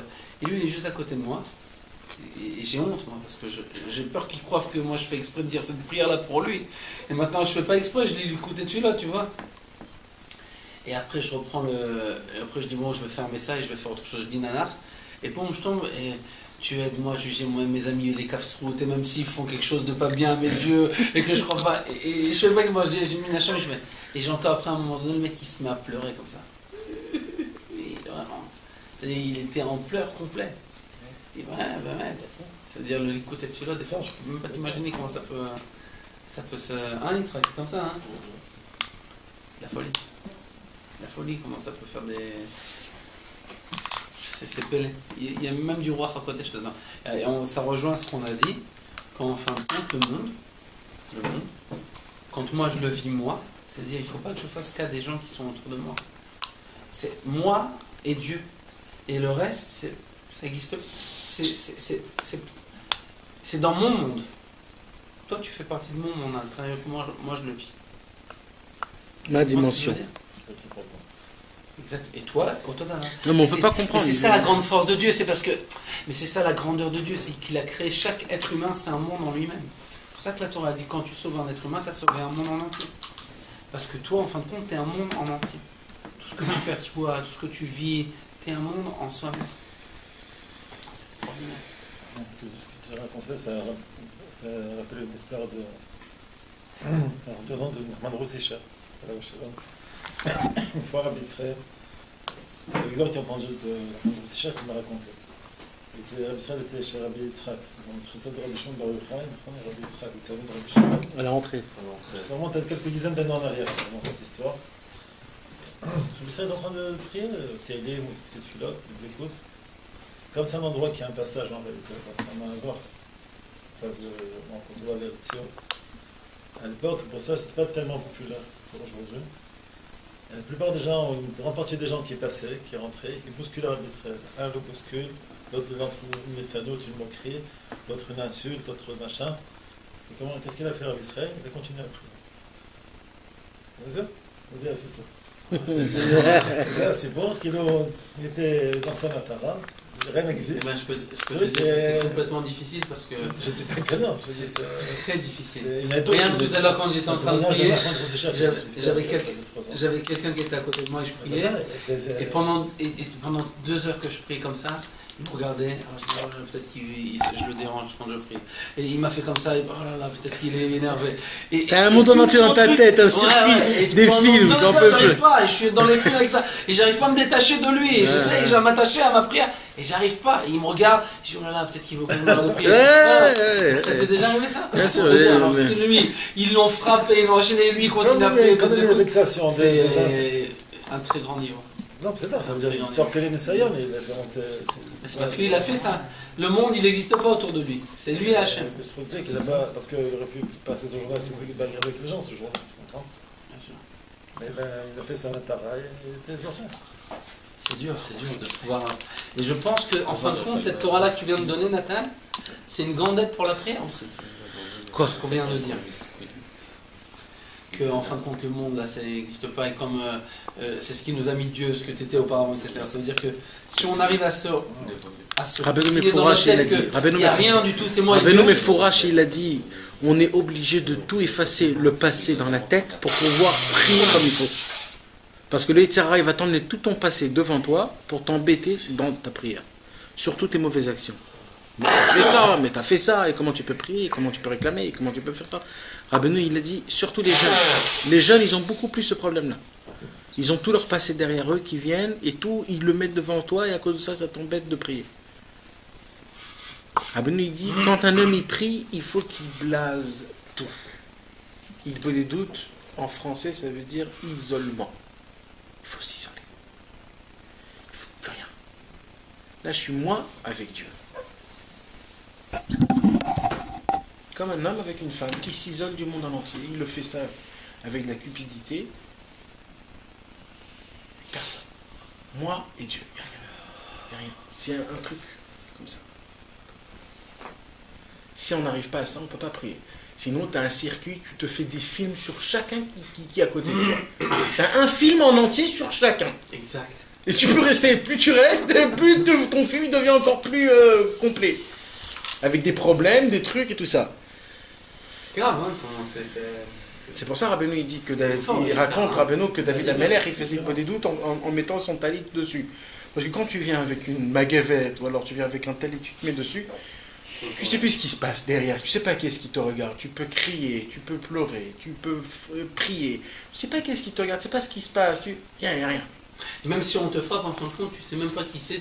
On s'en fout, mais tu regardes pas, tu te fermes regardes et toi pas. t'es tout seul comme ça, arrive ce qui arrive. T'es dans ton coin. Il y a des histoires de Tzadikim dans cette ordinaire, dans la Benoussak, l'engagement. Même quand ils ont été massacrés, ils se sont rendus compte qu'ils ont été assassinés. Ils étaient de Blécoute Jusqu'à leur mort. Ouais, il a reçu un coup de couteau, il Il a savait des même pas des qu'il machins, il ressentait pas. En fait, ils sont pas morts, ils sont restés là où ils étaient. Charbet, Ils étaient en haut, ils sont restés là-bas. C'est tout. Ils n'ont rien ressenti. Là, on raconte que Rabbi Naftali, c'était une puissance dans la prière. Rabbi Naftali, c'était pas quelqu'un que vous croyez. Hein. Rabbi Naftali, c'est quelque chose qu'on ne peut pas expliquer, même logiquement, pas expliquer. Rabbi Naftali, on raconte qu'un jour... Il disait qu'il très bien. Hein? Il disait qu'il Ouais. très bien. Un jour, Rabbi Naftali, les KGB, ils sont venus, pas les KGB, les gens d'avant, je sais pas comment on raconte ça, comment c'était quoi qu'il y avait avant, mais qui sur le KGB, il est venu avant, ils sont venus pour prendre son fils à l'armée. Tu sais que avant, il n'y avait pas plus grave que ça, parce qu'avant l'armée c'était 30 pas, ans, c'était 30 ans. Il est mort là. Et c'est pas qu'il est mort, il y avait pas de téléphone, il part, il n'y avait plus rien. Non, mais il devient un russe, ça devient un goy. Mais mis à part, il n'y a plus de contact. Il n'y a plus de contact avec l'enfant jusqu'à l'âge de 30 ans. C'est terminé, il ne sait plus où ils habitent ses parents, il n'y a plus de contact. Même s'il devient goy, il n'y a plus de contact. Tu ne sais même pas ce qui se passe avec lui, s'il meurt, s'il vit. Alors imagine-toi, il frappe à la porte de Rabbi Naftali, en plein milieu de Tfilat Mincha. Tu es en train de prier Tfilat Mincha chez à la maison, en plein milieu de la Hamida. Et quand ils viennent, ils ont cassé la porte, le balagan, la maman elle crie, les enfants ils courent à tous les trucs. Et Rabbi Naftali il était en plein milieu du salon comme ça. En train de prier. Et il y a eu le balagan et tout ça. Alors vite, il y a des bracelets qui sont venus, ils ont pris Rabbi Naftali. Et ils l'ont mis quelque part d'autre pour pas que ça l'embête. Parce qu'ils ne pouvaient pas le bouger, il était complètement... Donc ils l'ont porté, ils l'ont mis quelque part d'autre, il a continué, il y a eu le balagan, les policiers ils sont venus, sauf les enfants ils se sont faufilés, ils n'ont pas pris... Ils n'ont pas pris d'enfants. Et après quelques heures, ils sont venus. Rabbi Naftali, il a terminé la Hamida. Ils ont dit, Rabbi Naftali, on te demande pardon. Vraiment, on t'a un petit peu bousculé et tout ça. Il a dit, mais de quoi vous parlez? Je ne sais pas ce qui s'est passé. J'ai rien entendu. Je ne sais pas de quoi vous parlez. Ça, c'est une histoire. Il y a eu beaucoup d'histoires comme ça. Mais il faut que vous sachiez quelque chose. Là, on Il y parle. a eu un autre avec un mec avec du feu, comme ça, on avait de Rabbeinu. Ça, c'est une autre histoire. Ouais, ça, c'est une autre C'est histoire. aussi la même, ouais, c'est Ouais, ça. c'est une autre histoire. Ouais. C'est à C'est Rosh qui Hashanah. c'était là? C'est Rabbi Naftali. Ah, c'était Rabbeinu Naftali aussi, ça? Ouais, à Rosh Hashanah. Et Rabbeinu, il a dit de lui que je suis monté dans les cieux et j'ai vu quelqu'un qui priait très fort avec Dvekut. Ouais. Et c'était Rabbi Naftali. Mais si Rabbeinu il parle de quelqu'un qui prie Bémet comme il faut avec Dvekut, alors. Oh, c'est terminé l'histoire. C'est bon, on raconte plus, on a compris. On a compris de qui on parle. Non, mais j'aurais pu penser qu'il dit ça de Rabbi Shmuel Isaac. Non, Rabbi Shmuel Isaac aussi. Non, mais il dit ça Rabbeinu de lui a Rabbi dit Naftali. ton travail c'est la tefila. Ah. Et Rabbi Shmuel Isaac c'est devenu quelque chose de spécial avec la tefila. On raconte que quand Rabbi Shmuel Isaac il soupirait pendant la tefila, tous ceux qui entendaient son soupir, c'est eux-mêmes comme si qu'eux-mêmes ils ne pouvaient plus bouger. Même Rabbi Nathan il dit, Rabbi Nathan j'ai entendu le soupir de Rabbi Shmuel Isaac. Donc quand il faisait tefila tarvit, il a levé ses mains comme ça, il a soupiré un soupir, il a dit Rabbi Nathan j'ai senti comme si on me torturait tellement je me sentais mal de ce soupir. C'était un soupir. Oh là là. Le soupir de Rabbi Shmuel Isaac, c'était spécial. Pas que le soupir, la prière de Rabbi Shmuel Isaac, c'était spécial. Il passait toute sa vie à prier. On sait rien. Mais non, mais on sait rien. C'est pour ça, nous, on voit ici à Beth Shemesh, à droite, à gauche, on croit qu'on. Non, non, mais ça veut dire, on parle pas des comprend rien. de Sanoa, Mais on on comprend parle pas de la rien. grandeur des élèves de. On a parlé de la grandeur des élèves du Baal Shem Tov, on a parlé. Mais c'est ça la grandeur de Rabbeinu. C'est que Rabbeinu, il a dit, vous, ce ne sera pas dans les livres. C'est le Mashiach qui va s'asseoir tous les jours, qui va raconter des histoires sur vous. Ça n'a pas été écrit dans les livres comme ça. C'est le Mashiach qui va raconter votre histoire. Mais c'est spécial, les prières, comment les choses ils faisaient. C'est pour ça, si les gens ils connaissaient un petit peu la Et grandeur le des Rav élèves, Aaron, le Rav Aaron. bien le Rav de Breslev. Rabbeinu, par contre, il avait un amour particulier pour le Rav Bien Aaron. sûr, mais bien sûr. Mais pour chacun, qu'est-ce que tu crois? Rabbeinu et tous ses Non, élèves. mais je Ils parle étaient du- admirés, Rabbeinu admirait ses élèves. Rabbeinu, il était admiré, il admirait ses élèves. Admiratif envers Il était admiratif envers tous ses élèves. Et chacun, vraiment chacun par chacun. Rabbeinu, il les adorait. Non, mais on dit de Rav Rabbeinu, il Aaron demandait qu'il a quand tu écrit reviens. Le mérite de ses pères. Ouais, bien sûr. Pourquoi il est Rabbeinu, il a dit plus que ça. Rabbeinu, il a dit méritant les chevaux qui l'ont amené ici. Oui. Mais pourquoi il aimait autant alors le Rav Aaron? Parce que Rabbi Aaron, c'était quelqu'un de spécial, de très très grand. Par rapport à quoi? Par Dans la rapport à- prière, dans quoi? Qu'est-ce qu'il Non, a dit? Rabbi Aaron, c'était Rabbi Nachman de Tcherim. ouais, C'est quoi? c'était son grand-père. Le grand-père de Bah, de Rabbi Shachelot. Nachman de Tcherim. Et le Rav Shterna, ça va, Ah, Mshaver. il est rentré dans le Rabbi Il est rentré dans la Je Roupa pensais qu'il Nakir, était bien. descendu Rabbi Nathan, il a aucun C'est vrai avec Rabbi Avec Nathan. Rabbi Nathan aussi. Ah, avec Rabbi Nathan aussi Quoi, Rabbi Nathan, quoi? C'est son père, un c'est Rabbi Nathan, un c'est le Rav de Tcherny. Ah, c'était des amis Rabbi Nathan le Rav Aaron après. de très bons Au amis. début. Non, même à la fin, il voulait être enterré à côté de lui. Il a été très macpite Il sur a le. admiré par. Il a été Rabbi très Nathan macpite sur les Mizrahi. personnes qui n'ont pas voulu l'enterrer à côté de lui, le Rav Aaron, non? Alors ils étaient amis, même après. Ils étaient toujours tous amis, toujours. Non, mais tu m'as dit pourquoi au début alors? Non, mais il y a eu une petite. Il y a eu une brouille entre eux? C'est pas une brouille. Un froid. C'est même pas un froid, mais ça veut dire ils se sont chacun il a pris son chemin. C'est vrai. Et bien sûr, Rabbi Aaron, le Rav de Bruxelles, jusqu'à la fin de ses jours, il était admiré devant le monde en entier. C'était un Avbeddin. Les plus grands poskim au monde, ils savaient qu'il faut envoyer des questions chez lui. Donc il a pris un autre chemin, c'était un autre chemin. Il a pris le Olam des halachot, le Olam des trucs. Rabbi Nathan, lui, le pauvre, il a été, on l'a poursuivi, il est rentré dans les prisons, il n'avait pas où habiter, il faisait la manche, il devait construire le cloïs, il devait écrire des lettres, il devait écrire le Likut halachot. Alors, pourquoi T'imagines, ces deux chemins qui sont complètement... On peut pas être amis. Rabbi Nathan, lui, ses amis, c'était pas les élèves de Rabbeinu, il n'avait pas le temps. Ses amis, c'était les jeunes qui étaient autour de lui. Il avait des jeunes toujours à côté de lui. Il était frère, il était pétillant, Rabbi Nathan.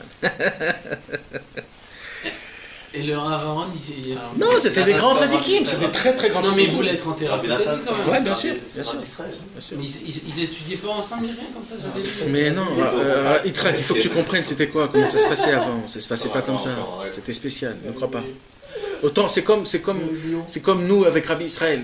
Avant, il y avait tous les Raverim, ils étaient toujours tous ensemble, on se truc et tout ça. Après que Rabbi Israël est parti, chacun est parti dans son coin, malheureusement.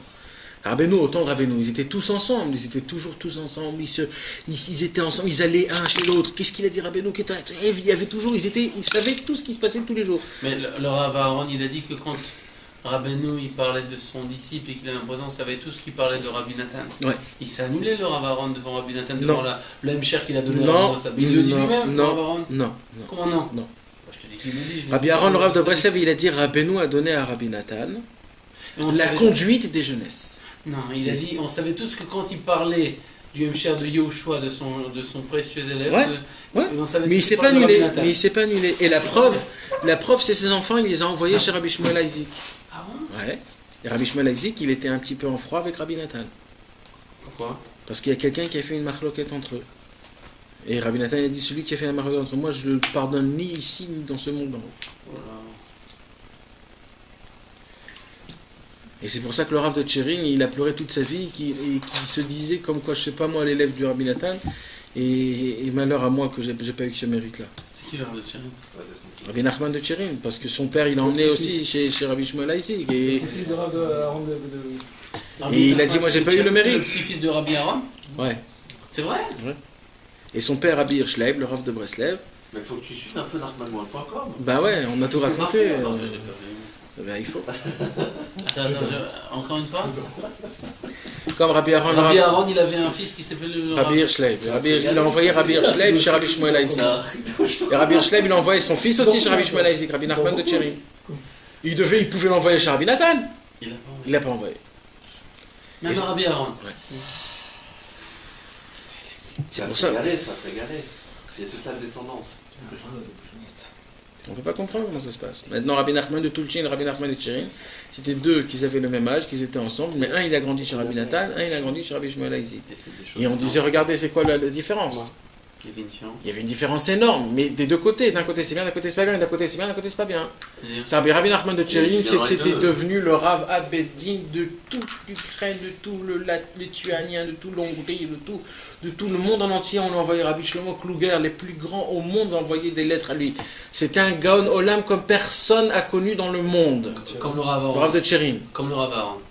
Exactement comme son grand-père et comme son père aussi. Ouais, mais il n'y a pas aujourd'hui. Mais on dit qu'il y avait plein sur. Bien sûr. C'était un géant au monde. Il était connu dans le monde. Dans le monde.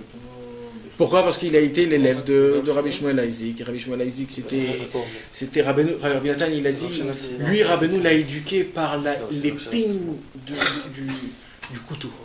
Rabbi Shmuel Isaac. Rabbeinu, il a dit à Rabbi Shmuel Isaac, comme ça. Il lui dit, si tu vas lire le Kriyat Shema comme tu l'as lu hier, vaut mieux que tu meurs et que tu ne le lis pas comme tu l'as lu hier. Tous les jours, il faut que tu montes de niveau.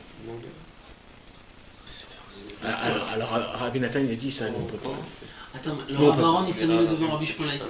Non, il ne s'annulait pas, parce que c'était lui un homme de... Mais, pour éduquer mes enfants, c'est lui. Rabbi Shmuel Isaac, mais c'est la prière, mais tu sais c'est qui Rabbi Shmuel Isaac? Même Rabbi Yudel. Rabbi Yudel, c'était un admour, Rabbi Yudel.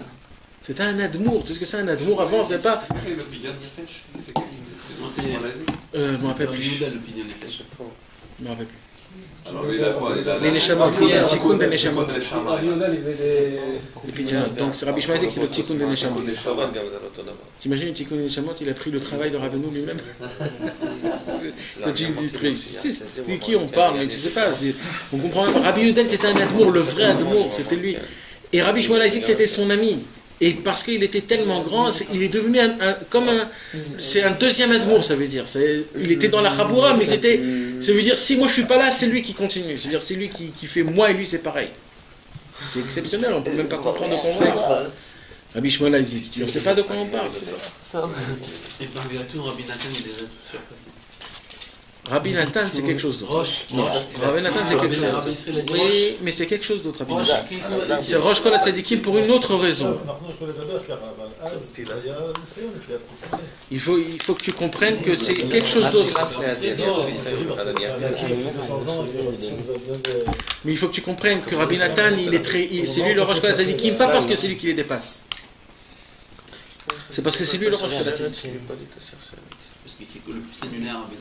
Pas parce qu'il est plus grand qu'eux. Mais Fourage, c'est écrit que que Rabbi Shmuel Isaac et Rabbi Yudel, ils étaient plus grands que Rabbi Nathan. Même Rabbi Nathan lui-même, il dit ça. Rabbi Yudel? Bien sûr, bien sûr. Rabbi Yudel, plus Rabbi grand. Yudel, Rabbi Shmuel Isaac, Rabbi Aaron, le Rabbi Breslev, ils étaient beaucoup plus grands que Rabbi Nathan. Il n'y a pas de problème à ça. Dans les Assagot, dans les Kominet Dvarim, ils voyaient les Onavi, ils voyaient les anges, ils parlaient avec Rabbeinu. Après que Rabbeinu était déjà parti de ce monde, ils avaient tout. Rabbi Nathan, il n'avait rien. Il était comme nous. Rabbi Nathan était comme nous. Rabbeinu est parti, il n'y a plus rien. Allez, qu'est-ce qu'on fait? Il n'avait rien. Il avait une casquette, Rabbi Nathan. Il avait écrit Nike dessus. Non, je rigole. Il avait une casquette, il était très simple. Rabbi Nathan, il voyait rien. Il voyait pas Rabbeinu, il voyait pas Yonavi, il n'avait pas des Assagot, il n'avait rien. C'est ce qu'il avait.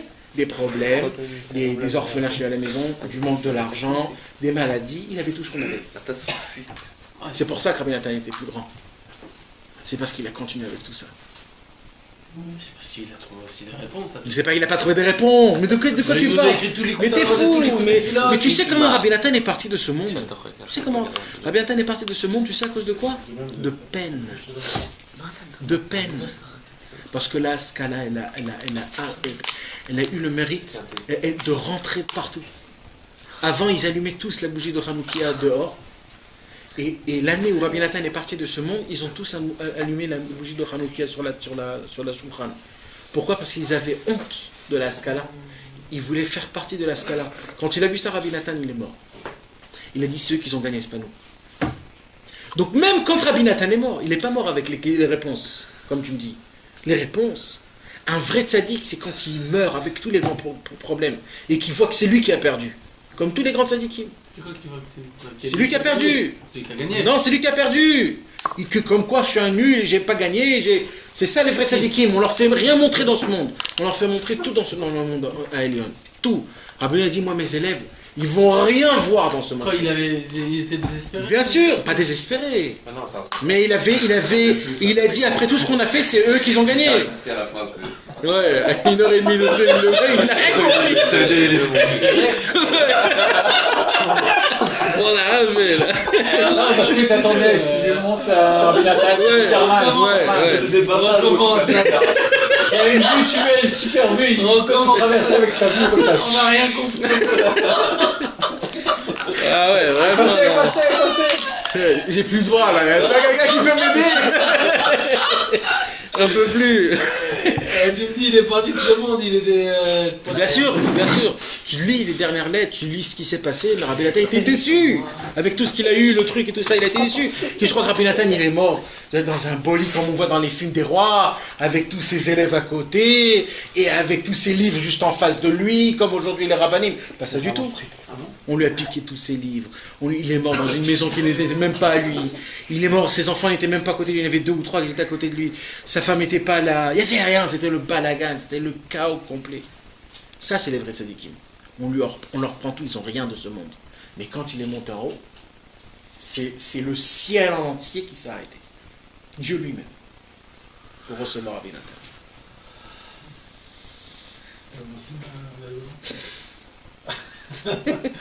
Peut-être pour l'anniversaire, peut-être. C'est le 10 Tevet, là, c'est bientôt. Tout Bishvat.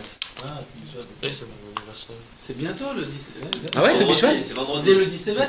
Combien d'années de Rabbi Nathan? Tout Bishvat. Tout Bishvat. Rabbi Nathan aussi, il est né à Tout Bishvat. Ouais. Présent Hachem, peut-être on va aller. C'est chouette. Comme l'année de la petite. C'est quand, c'est quand? Dans un mois. Dans un mois et 10 jours. À partir de maintenant. C'est le 16. C'est le 16. Mais il est décédé c'est quand Tu veux te chauffer? C'est quoi? Pas cher. Tout Bishvat. C'est pas cher. Il paraît que c'est pas cher. Pas cher. Tu sais qu'il y a des billets à $140, t'as entendu? Je sais pas s'il y aura encore. C'est pas encore. C'est pour le premier Nissan. Pour le Aleph Nissan, il y aura des billets à $140 par Elal.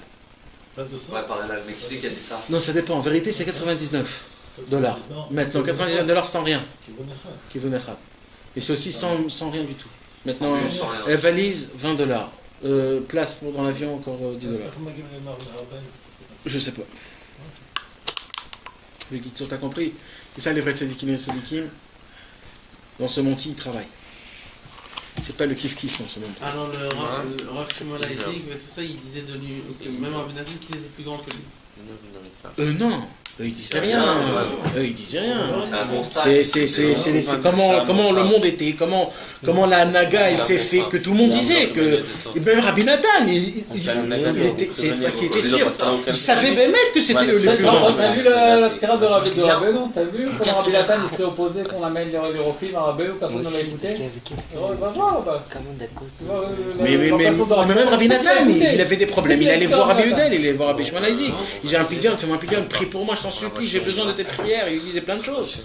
Mais tout le monde voyait, et Rabbi Nathan il envoyait, il va aller chez les autres, pourquoi? Il dit Rabbi Nathan dans les lettres, il dit mais vous êtes fous, mais qu'est-ce que vous attendez? Il y a les élèves de Rabbi qui vivent encore, pourquoi vous n'allez pas les voir?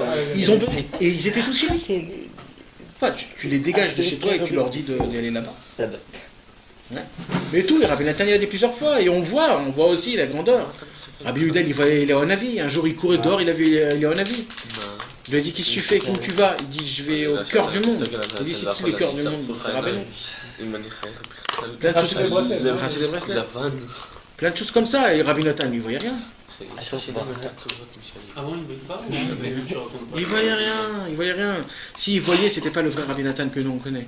C'est ce que je viens d'expliquer, c'est tout le cours qu'on vient de dire. Rabbi Nathan, c'était Rabbeinu quand il était le prostique légal. Et de là-bas, il criait à tout le monde, ça c'était Rabbi Nathan. Aucun frappant sur Rabbi Nathan. Enfin, moi je l'expérimente quand on est dans les Mémorana, dans les Matroufa, dans Kilombe. On se retrouve on se revoit, mais l'écouter de Philote. Rabbi Shimon Isaac ne peut pas l'écrire, l'écouter de Philote. Il peut pas. Il ne peut pas dire Pocher, Rachani. Il peut pas. C'est faux. C'est ça que je me disais, mais Rabbi Nathan, comment il peut écrire des choses pareilles? Parce que c'était vrai. C'était vrai. C'est-à-dire quoi, c'était vrai?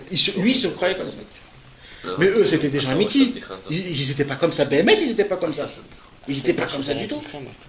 Mais Rabbi Nathan, Rabbeinu, il a fait faire passer dans le lien du proche toutes les gammes. Toi, tu vas être d'en bas, tu vas crier à tout le monde à News. C'est ça ton travail. C'est pour ça que c'est le plus grand. Parce que d'être haut, c'est pas une chorma. C'est d'être en bas et d'avoir la tête en haut, ça c'est une chorma. Ah oui, ça c'est une chorma. C'est pour ça que tu es Rosh Kol HaTzadikim. Ah bah oui, c'est pour ça. Ah bah oui, je suis d'accord. T'as compris? Maintenant c'est pas le niveau. Je suis d'accord. Je suis d'accord. Ah ouais.